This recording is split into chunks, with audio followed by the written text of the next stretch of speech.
Hola, ¿cómo están? Gracias por acompañarnos en otro episodio de su programa Preguntas y Respuestas aquí en el Canal Mormón. Es un placer tenerlos con nosotros hoy. Y nos llegó una pregunta que dice lo siguiente: ¿por qué nos autodenominamos santos de los últimos días? Así que este es el tema que vamos a estar explorando hoy. El presidente Howard W. Hunter dijo: ¿qué significa la palabra santo?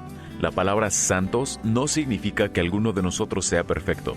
Lo que significa es que tratamos, prestamos servicio y todos nos comprometemos a mantenernos firmes en la fe. El elder Russell M. Nelson, en la Conferencia General de octubre de 1993, dijo lo siguiente: a los miembros de la Iglesia en los tiempos bíblicos se les llamaba santos. Del mismo modo, a los miembros de la Iglesia actuales se les conoce como santos de los últimos días, que a menudo se abrevia SUD. Nosotros consideramos que un santo es alguien que cree en Cristo, que sabe de su amor perfecto y que se esfuerza por vivir de acuerdo con sus mandamientos. El término conlleva un alto grado de compromiso de seguir al Salvador.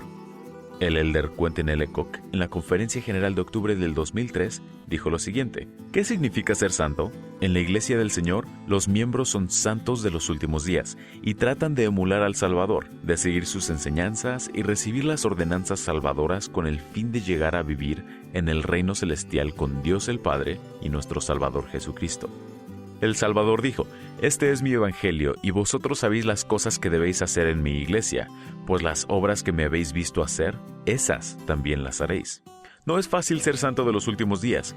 Ese no fue el objetivo. La meta primordial de vivir en la presencia de Dios el Padre y su Hijo Jesucristo es un privilegio casi imposible de comprender. En griego, la palabra santo significa apartado o separado y consagrado.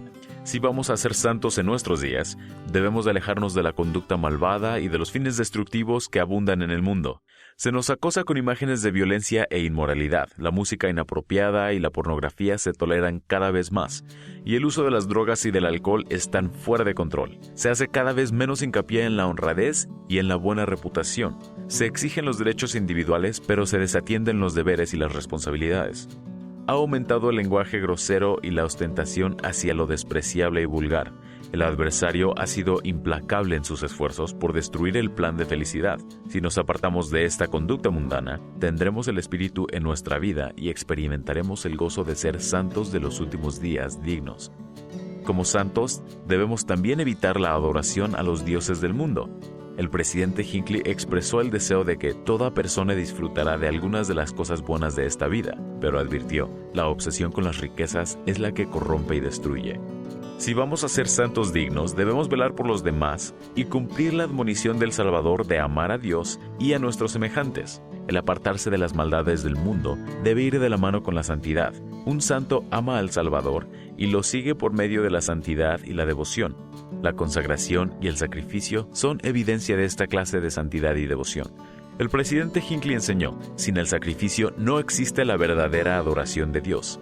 El sacrificio es la prueba suprema del Evangelio y significa consagrar el tiempo, los talentos, las energías y los bienes materiales para llevar adelante la obra de Dios. En Doctrina y Convenios 97:8 se afirma: todos los que están dispuestos a cumplir sus convenios con sacrificio, sí, cualquier sacrificio que yo el Señor mandare, estos son aceptados por mí.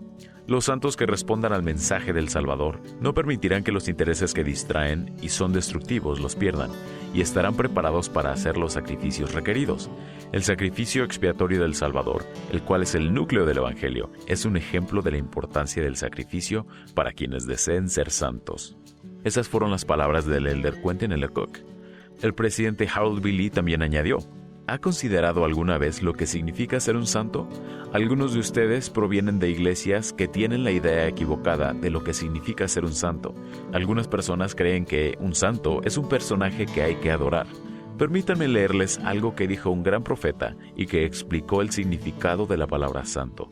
En el Libro de Mormón hubo un rey recto, cuyo nombre era el rey Benjamín. Se prestaba a ofrecer a los de su pueblo un mensaje de despedida antes de morir. Ahora, escuchen con detenimiento lo que les dice y oirán la definición de la palabra santo. Porque el hombre natural es enemigo de Dios, y lo ha sido desde la caída de Adán, y lo será para siempre jamás, a menos que se someta al influjo del Santo Espíritu, y se despoje del hombre natural, y se haga santo por la expiación de Cristo el Señor, y se vuelva como un niño, sumiso, manso, humilde, paciente, lleno de amor y dispuesto a someterse a cuanto el Señor juzgue conveniente imponer sobre él, tal como un niño se somete a su padre. Ahora escuchen, los requisitos para llegar a ser un santo. No quería decir que fuéramos como niños en cuanto a lo intelectual. Quiso decir que llegáramos a ser como niñitos en cuanto a las virtudes de los pequeños.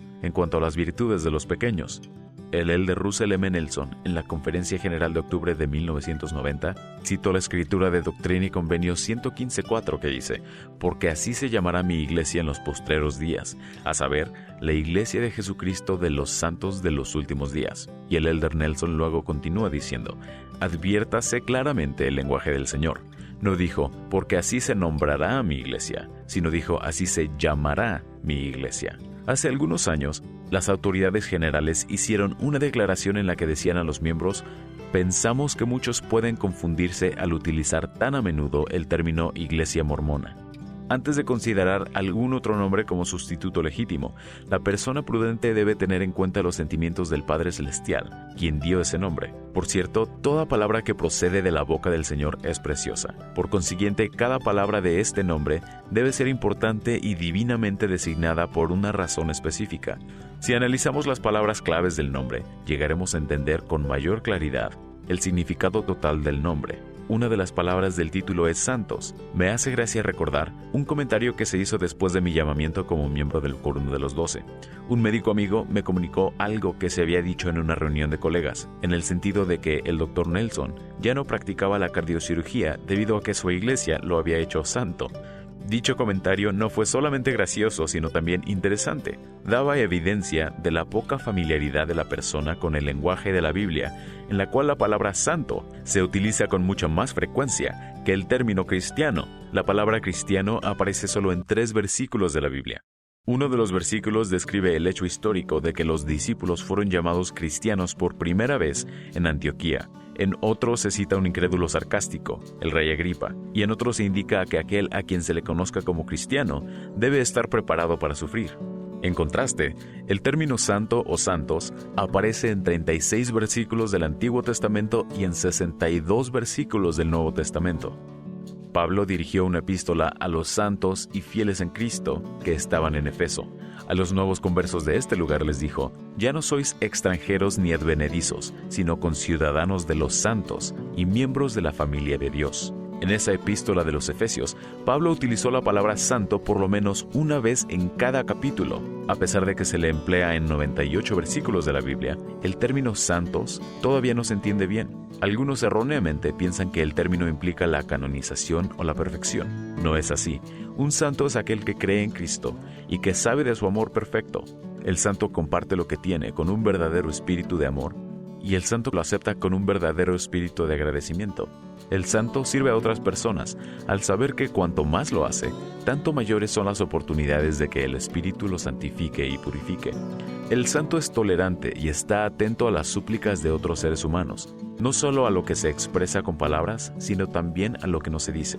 El santo es diferente de la persona cuya actitud frente a alguna dificultad es un indolente. ¿Y a mí qué me importa? El santo de verdad dice que a mí sí me importa. Importar es un verbo relacionado con la acción y llega a ser el impulso primordial en la actitud de quien se preocupa por alguien necesitado. El santo evita la ociosidad y procura aprender tanto por medio del estudio como por la fe. Su formación no solo le ayuda a comunicarse con los demás, sino también a discernir la verdad del error, en particular mediante el estudio de las Escrituras. El santo es honrado y bondadoso, cumple con sus obligaciones financieras en tiempo y forma y trata a los demás como querría que se le tratara a él. El santo es un ciudadano honorable, que sabe que ese mismo país que le proporciona oportunidades y protección merece apoyo, que incluye el pago puntual de los impuestos y su participación en los procesos legales y políticos. El santo resuelve todas las diferencias que pueda tener con otras personas honorable y pacíficamente, y es constante en la cortesía, aún al conducir el vehículo a la hora de mayor tráfico. El santo se aparta de aquello que es impuro y degradante, y evita los excesos aún de lo que sea bueno. Tal vez, por encima de todo, el santo es reverente. La reverencia hacia el Señor, hacia la tierra que Él ha creado, hacia los líderes, hacia la dignidad de otras personas, hacia la ley, hacia la santidad de la vida, hacia las capillas y demás edificios, todo ello muestra la actitud propia de un santo. Esas fueron las palabras del elder Russell M. Nelson. Los santos de todos los tiempos han puesto en práctica métodos para dar y prestar servicio de acuerdo a sus circunstancias. Durante la época del Antiguo Testamento, los diezmos de los bienes, el ganado y las cosechas se pagaban en especie. Los diezmos sustentaban a la tribu sacerdotal de Leví y proveían para los forasteros, viudas y huérfanos. Los santos de Israel de antaño dejaban los contornos y rastrojos de sus campos, viñas y olivares para los pobres. En el año sabático, o sea, cada 7 años, se dejaba el campo o la viña sin cultivar para que los pobres del pueblo pudieran comer de ellos. Los santos de la época antigua y moderna consagraban sus bienes para el cuidado de los pobres y los necesitados. Los santos del Nuevo Testamento reunían dinero para ayudar a las personas atribuladas y compartían esas ofrendas entre las iglesias. Además, vendían de sus bienes y donaban lo obtenido a la iglesia. Los santos de la época histórica de la iglesia en Kirtland y Missouri transferían el título de propiedad de sus pertenencias a la iglesia y luego recibían una mayordomía mediante una transferencia de acuerdo a las leyes del país. El presidente Brigham Young resumió las bendiciones de ser santos. Él dijo: "Yo les digo, si quieren experimentar un gozo exquisito, háganse santos de los últimos días y dedíquense a vivir la doctrina de Jesucristo". Entonces, en resumen, la palabra santo significa un creyente en Cristo. Significa que estamos dispuestos a seguirle y hacer los sacrificios necesarios para llegar a ser discípulos de Cristo. Y como también exploramos aún en el Antiguo y Nuevo Testamento, la palabra santo es mucho más prevaleciente que la palabra cristiano. Y los santos en épocas antiguas y modernas son gente común, pero que tienen el deseo de seguir a Cristo. Como siempre, les recordamos que cualquier pregunta que tengan la pueden mandar a canalmormon@ldschurch.org y con muchísimo gusto se las contestamos en uno de nuestros episodios del programa Preguntas y Respuestas. Gracias por estar con nosotros hoy y quédense aquí en el Canal Mormón.